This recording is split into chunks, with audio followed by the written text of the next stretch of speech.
Here's my Turkish-inspired kofte and patates tray bake. So this is so delicious. You pretty much can use anything that you like. I'm using whatever little vegetables I had rolling around in my fridge. I just happened to have a little bit of a gnarly eggplant and I had some capsicum bits, so I decided I'm just going to chuck those in nice and chunky because they are going to be cooking with the kofte, and we've got some tomatoes that my nene got from a farm and they're so sweet and juicy.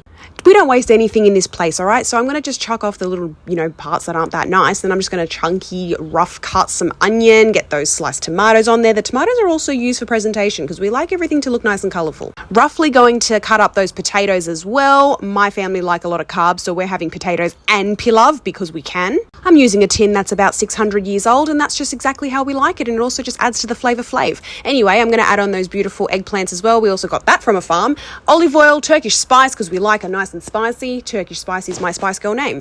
Go heavy or go home. I love it. Mix it around with your hands, and then I'm just going to add the Turkish spice to some beef mince and a bit of salt, using a glove because I don't want anyone to come for me. But yes, I'm also just going to add in an egg. It just helps bind it together really well, and I didn't want to add any breadcrumbs. I'm just going to really roughly make these into very, half-assed little meat patties.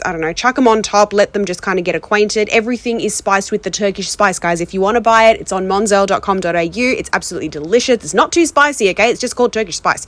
To make the sauce that goes on top of our kofte and patates, I'm just going to add some crushed tomatoes. I've got my Turkish spice, of course, some salt, some pomegranate molasses and tomato paste. Add a little bit of all of that and zhuzh it, mix it around, mixy, pour it all over, and make sure you add a little bit of water as well, just so that it can all cook really nicely. This is going to give you a beautiful sauce at the end. And of course, we want saucy sauce, okay? We need the flavor. You're going to add those beautiful tomatoes on top for garnish and also just for an extra flavor. And then we're going to chuck it in the oven. I add a little bit of extra Turkish spice because I like everything flavor flaved.